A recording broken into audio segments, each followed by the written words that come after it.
On my birthday, I got a message from Mom. Sold your tablet. Your brother needs a new laptop.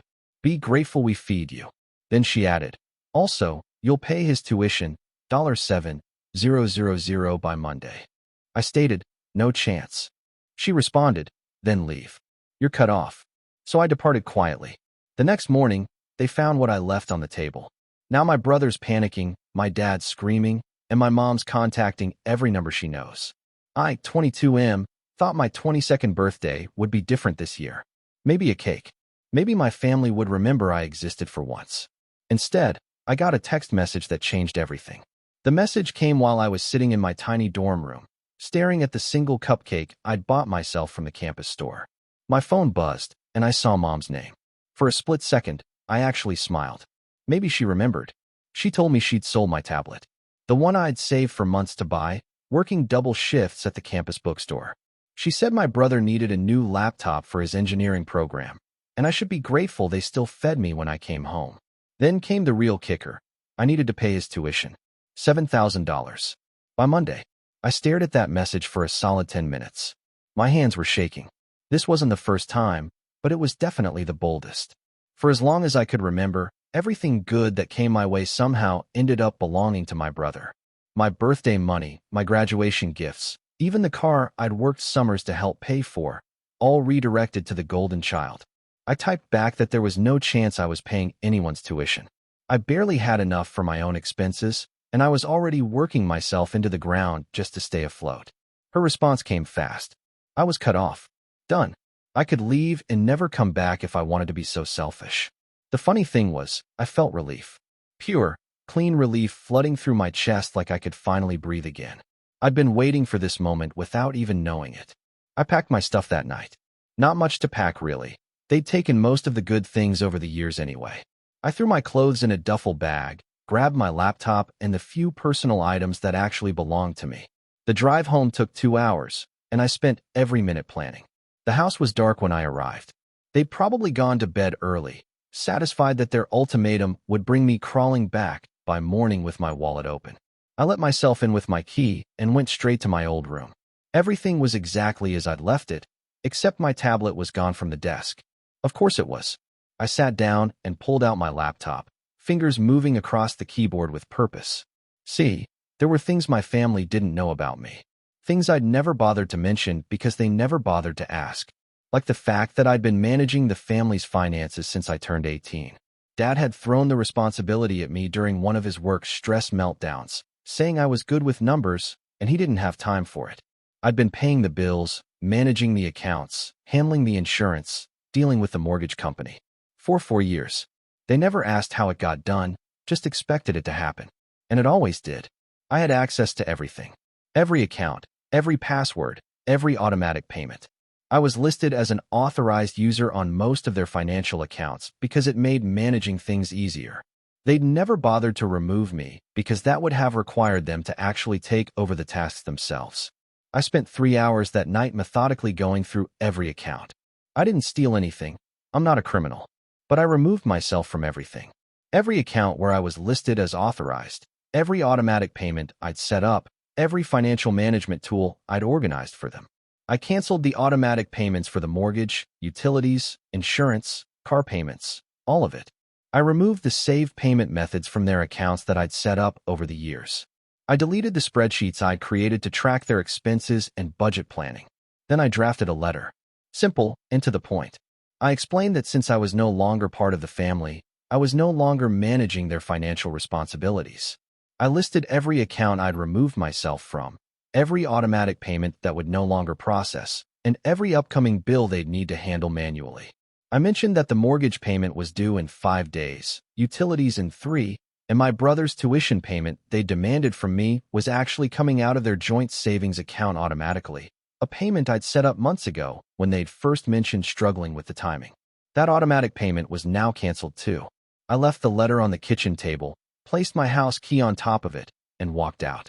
The next morning, I was eating breakfast in my dorm when my phone started ringing. Mom first, then Dad, then my brother. I let them all go to voicemail. The calls kept coming, but I was in class, then work, then the library. By evening, I had 47 missed calls and 62 text messages. The messages started angry. Mom telling me I was being ridiculous and needed to come home immediately.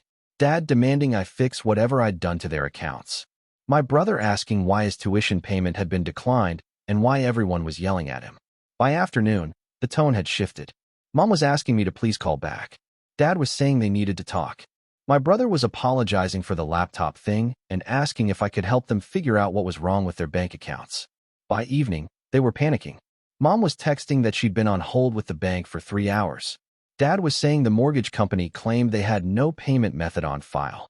My brother was freaking out because his tuition deadline was Monday and the payment had bounced.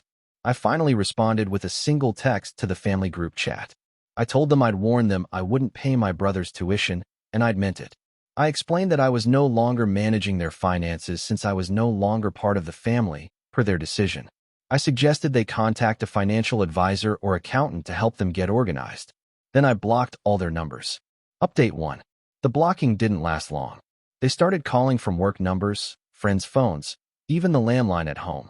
I finally answered when my cousin called, worried because my aunt had gotten frantic calls from my mother. My cousin told me the situation at home was chaos. Mom had driven to 3 different bank branches trying to figure out why their accounts were locked. They weren't locked. She just didn't know the passwords I'd been using to manage everything online. Dad had missed a day of work trying to deal with the mortgage company. My brother was having daily panic attacks because his enrollment was about to be canceled. The beautiful part was that none of them knew how to fix it. They'd relied on me for so long that they had no idea how their own financial life worked. Dad didn't even know what company held their car insurance. Mom couldn't remember the last time she'd logged into their bank account.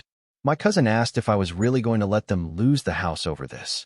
I reminded her that they'd literally told me to leave and never come back. I wasn't letting them do anything. They'd made their choice. She tried to convince me to at least help my brother, since his education was on the line.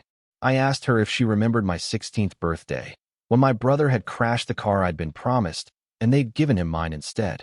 Or my graduation, when my scholarship money had mysteriously paid for his summer abroad program. She got quiet. Update 2. 2 weeks passed. I heard through my cousin that they'd managed to get some of their bills current, but it was a struggle. Dad had to take time off work to handle things in person that I used to do online. Mom was stressed because she couldn't figure out their budget. Turns out I'd been covering small shortfalls with careful timing and account management for years. My brother's tuition situation was resolved, but not how they'd planned. He'd had to take out emergency student loans at a much higher interest rate than what the family had been paying. The laptop purchase had been returned, and he was using an old computer from Dad's office. Then my cousin called with interesting news. My family had reached out to other relatives, trying to get someone else to help with their finances.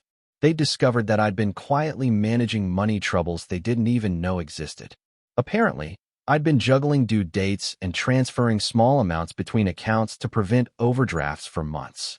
Without my management, they'd racked up hundreds in fees in just 2 weeks. My brother was angry because he was realizing how much of his privileged lifestyle had actually been subsidized by my financial planning. Mom and Dad were fighting because each blamed the other for being financially irresponsible. The cousin asked if I felt guilty. I told her I felt free. Update 3. A month later, Dad showed up at my dorm.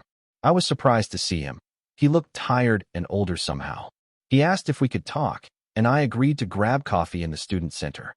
He apologized, not for the birthday thing specifically, but for taking me for granted.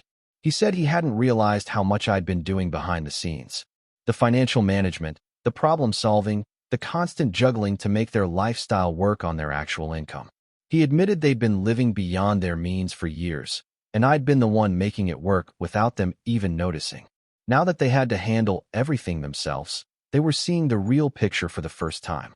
He asked if I'd consider coming back, not as their free financial manager, but as a family member who happened to be good with money.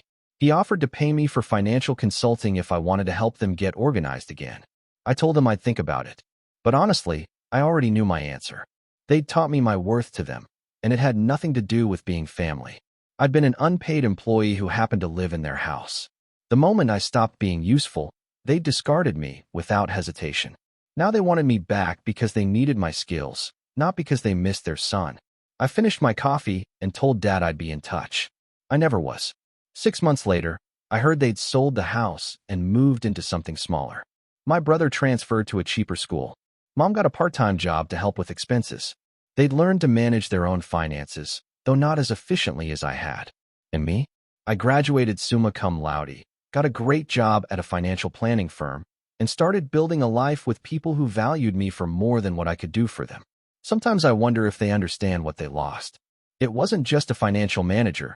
It was a son who would have done anything for them. But they taught me that family isn't about blood or obligation. It's about respect, love, and treating each other as valuable human beings. They failed that test on my 22nd birthday. The tablet was just the final straw on a pile that had been building for years. I never regretted walking away. The only thing I regret is waiting so long to realize I deserved better. Final update. A year and a half later, I got a wedding invitation in the mail. My brother was getting married. There was a handwritten note from Mom asking me to come, saying the family wasn't complete without me. I sent a polite decline and a modest wedding gift. No hard feelings, but no going back either. I'd built a new life, and it was good. I had friends who celebrated my successes instead of resenting them.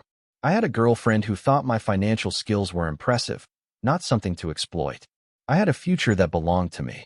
Sometimes the best revenge is simply living well without the people who couldn't appreciate you. They wanted me to be grateful they fed me. Now they could be grateful I'd fed them financially stable years before they drove me away. I heard the wedding was nice. I heard my brother's wife is lovely and that she's helped the family rebuild some of their relationships. I heard Dad got a promotion and they're doing better financially. I'm glad for them. I really am. But I'm gladder for me. Because on my 23rd birthday, I ate cake with people who wanted me there. And that made all the difference.